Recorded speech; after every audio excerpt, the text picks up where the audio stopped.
The sun is actually going crazy right now. Currently, the homie Cyril and I are working on some cargo pants, and whenever I'm making cargo pockets, or any pockets in general, or anything with a closure, I'm always conflicted on whether I should use buttons or snap fasteners. So today, we're gonna be comparing the two. Welcome back to the channel. My name's Chad, I'm your tall tailor. So buttons versus snaps, snaps versus buttons, which one is better, and most importantly, which one should you be using on your next sewing project? The short answer is it honestly depends on what you're making, and like most things in life, it's nuanced. There's no closure system that's inherently better than the other, except for maybe Velcro, because I don't like Velcro. Don't use Velcro, please don't use Velcro. But hopefully by going through both, you guys can figure out which one's gonna be the best for you. We're gonna be going over the pros and the cons of snaps versus buttons in this video. So let's start off with buttons. I'm pretty sure everyone knows what buttons are. They're small, flat, usually round little discs that you use to sew onto your garments, and together with buttonholes, they're used to attach two or more pieces of fabric together. They're pretty intuitive to use, and they're really easy to sew onto your garments. Buttons come in a variety of shapes, styles, and colors, but the most common ones are circular flat discs with either 2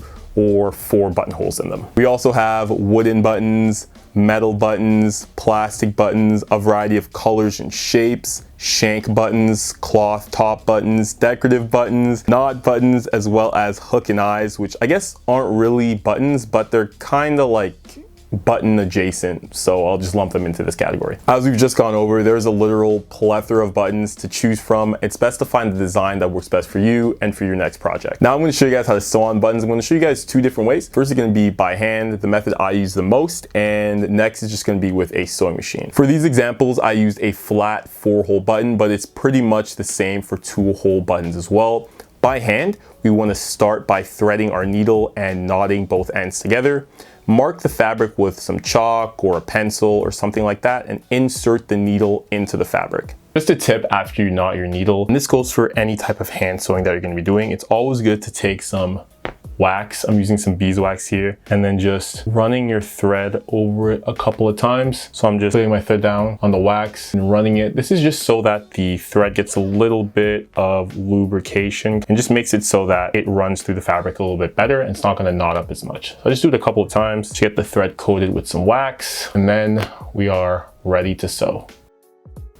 Now that we place the button on the fabric, insert the needle into one of the buttonholes, and we'll be working with a X formation, and we're going to be going through one buttonhole up, down through the other diagonal buttonhole, and we're going to be doing this, repeating this pattern about 4 or so times. On our last time, we actually don't go through the fabric. We pull the needle up through the fabric and through one of the buttonholes, go down through another buttonhole, but we don't go back into the fabric. Instead, we wrap the thread around the button around 2 or 3 times, then we go back into the fabric. On the other side, we insert the needle back into the end of the thread about 2 times, then we knot the thread and cut off the excess. And now we have our button sewed on. Now this method does differ a bit depending on the type of button and the amount of holes, but you guys can figure that part out. It's pretty intuitive. Next, I'm going to show you guys how to sew it on using a machine. This is I think this is actually a little bit more easier than sewing it by hand. First up, what we're going to be doing is grabbing our button, and then we're going to be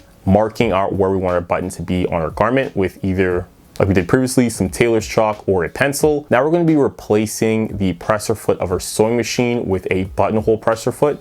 I actually lost my buttonhole presser foot, so I can't show you guys mine, but I'm just going to be using the regular presser foot in replacement for that. After we mark where we want our button to be on the garment, we're going to be dropping the feed dogs on our sewing machine. It's this little button that's usually at the back of your sewing machine. The feed dogs just make it so that the fabric gets pulled and goes forward. We don't want to be doing that with our button when we're sewing it, so we're going to be dropping our feed dogs and then inserting and placing our button underneath the presser foot. Then we're going to be dropping the presser foot and then just sewing a couple of stitches in between the holes, and kind of like the same 4 or 5 times, then do that in the other hole as well too. After that, we can remove our fabric, clip off the excess threads, and then we're done. One thing I do want to mention is that don't be afraid to mix up the style of your buttons as well as the thread color. For example, like you might have a black shirt. Instead of using a black shirt with a black button and black thread, you can use like a black shirt with maybe, I don't know, like a navy button and white thread, just to add a little bit more of contrast to your garment. Again, you know, use your discretion, and at the end of the day, it's your project. Do whatever you want to do, but just something that you might want to keep in mind. Next up, we have snaps or snap fasteners. fasteners. Snap fasteners, like buttons, are methods of closure that use metal or plastic. They come in 4 parts: front cap, the end cap, the male part or the stud, and the female part or the cap. Like buttons, they do come in a variety of shapes and styles and colors. The most common ones you might see in like the store are some plastic snaps for more light duty garments, or something like this. I bought this packet at this like fabric line, the fabric store. This is more like heavy duty snaps. You want to use these for heavier fabrics, medium weight fabrics. Methods of attaching these do differ. You do have those big sort of snap fastener machines that you more use on like heavier garments. Something like this comes with a hammer and an anvil. I don't know if you guys can see that in the pack. And my preferred method, snap pliers. These are just give you more of like a consistent, and they're also cheaper as well to buy than a big machine or using an anvil like this. These are a little bit more inconsistent, but if you're doing snaps not too frequently, this is fine.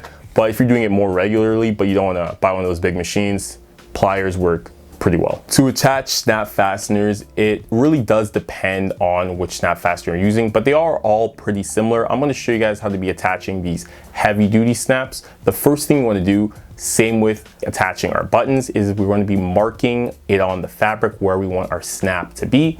And we're going to be doing this on 2 pieces of fabric, the front side of the fabric as well as the second underside fabric. When we have that piece marked with our chalk or our pencil, then we're going to be using either an awl or a seam ripper or some sort of tool, scissors or something, to put holes inside of the fabric where we just marked our piece off. Now we're going to be starting with the outward facing side of the fabric. This is going to be the part that you're going to see. Example, if you're using like a shirt, it's going to be the part where you can see the snap on the shirt. We're going to be putting the cap on the right side of the fabric and the socket on the wrong side of the fabric, making sure they connect together with the fabric in between, kind of like sandwich the fabric in between the snaps.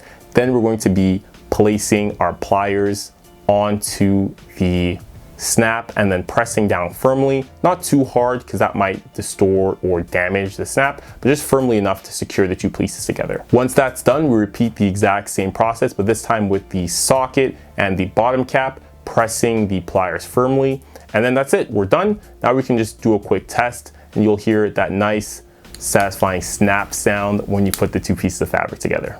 All right, we got our snaps and we got our buttons. Let's go over the pros and cons about using both. Button pros, the diversity. There are probably millions of different types of button styles and colors and designs and shapes that you'll see out there.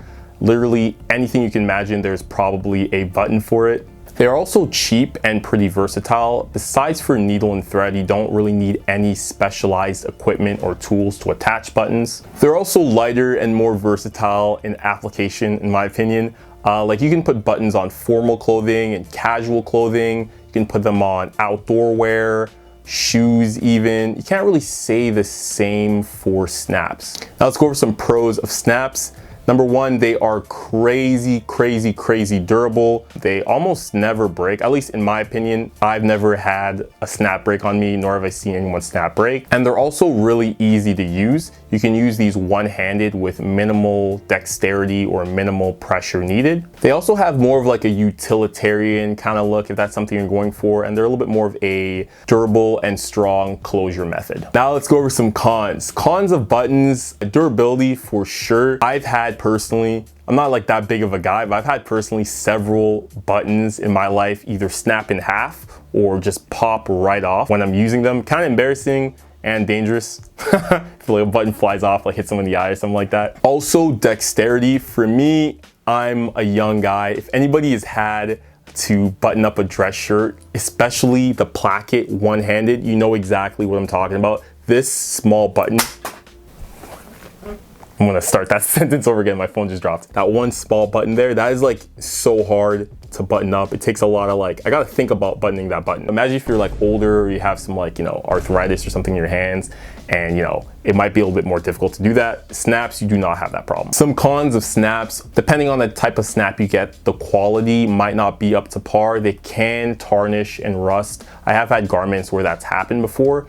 And a big con for me is that although they are very durable, if you do happen to crush them or break them by any chance, good luck getting those things off without damaging your garment. You need like pliers and stuff to rip them off. I remember one time, I think I was wearing boots and I stepped on one of the snaps on my jacket. It was a puffer jacket with some that kind of like windbreaker type material, and the snap was crushed. It was a plastic snap. It broke, and that's it, it's done. I can't use the snap anymore. I tried to replace it with like a metal snap, but trying to get the snap off, it took me so much just to not rip the fabric. And that's me doing it. Imagine if you're like, you know, you're not super like, you know, super careful with taking off the fabric, you can easily rip a garment. So that's a big con for snaps in my opinion. So which is better?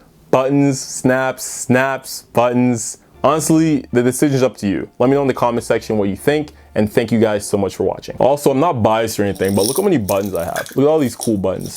This is like one of those V8 sauce containers I just used to hold any spare buttons I have. So look, you got like a knot button. Look how big that button is. Huge, huge. I'll catch you in the next video.